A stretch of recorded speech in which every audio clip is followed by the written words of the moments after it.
Jeg hedder Anne-Sophie Rasmussen, og jeg kommer fra Rønne Gymnasie. Jeg er 19 år gammel, og på Rønne Gymnasie der studerer jeg engelsk og tysk, altså det vil sige den sproglige linje dernede.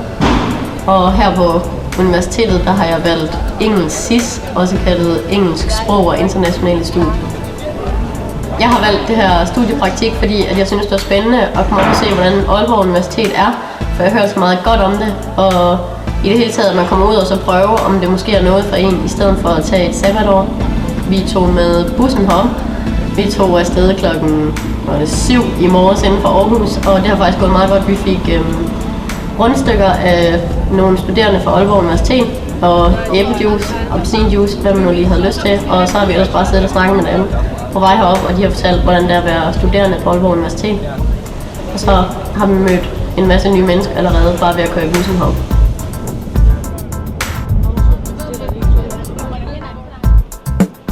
De her 3 dage, de er lagt an sådan, at I skal få et indblik i, hvordan det er at være studerende her, og også, at der er lavet noget ekstra for jer.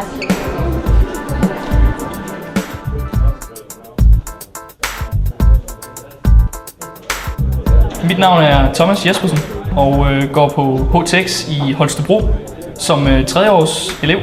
Og jeg har valgt at tage til studiepraktik for at lære lidt nærmere om Aalborg Universitet og ellers opleve noget mere om elektronik og IT-retningen.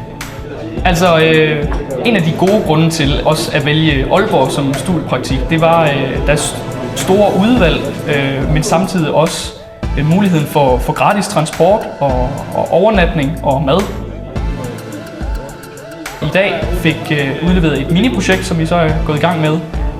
Så spændende nok, så er vi kommet ud i sådan nogle firmandsgrupper, hvor vi så kom ind i laboratoriet, og nu er jeg i gang med at arbejde.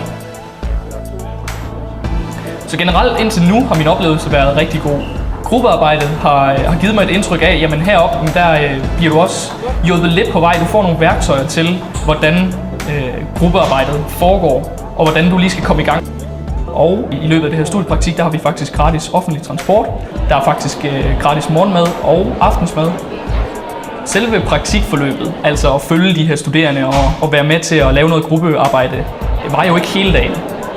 Omkring klokken 3, der har vi fri og har egentlig mulighed for at gøre, hvad vi vil. Det vil så sige, at vi kan jo smutte en tur i byen. Vi kan opleve Aalborg by, men ikke mindst også om aftenen og om natten opleve, hvordan Aalborg byliv er. Og få mulighed for det, selvom at vi er i det her studiepraktik. I går var vi til fysik-kemi-show, og der lavede de is af flydende, og det var noget kvælstof af en eller anden slags, og det var faktisk meget sjovt at se, hvad de kunne gøre. Altså, de frøs nærmest alt ned til minus 200 grader, og det synes de var helt vildt sjovt. Og så fik vi aftensmad derude, og det var faktisk meget god mad. Det var mest primært fisk.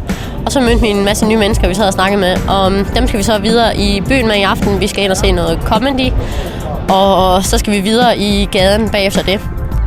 I går aftes, der ankom vi også hertil, hvor vi bor, og det er Aalborg Vandrehjem. Og der bor jeg sammen med 2 piger, eller faktisk 3 piger, vi mødte til det der kemishow. Det passer lige sammen med, at vi klikkede, og så flyttede vi ind i husene herude. Om lidt skal vi med busserne tilbage til vores eget lille hjem. Og ja, det har helt klart været et mega fedt ophold her på Aalborg Universitet, og det kan helt klart anbefales. Altså hvis du sidder med valget imellem at vælge Aarhus Universitet, Københavns Universitet eller Aalborg, så skal du helt klart vælge Aalborg, for det er et langt federe universitet end nogle af de andre. Altså de er meget mere teknologiske heroppe, og de er langt længere fremme, fordi det er et mere yngre universitet. Og ja, altså det hele det er bare helt klart bedre heroppe. Det er det fedeste universitet, der er her i Danmark, det er jeg helt sikker på.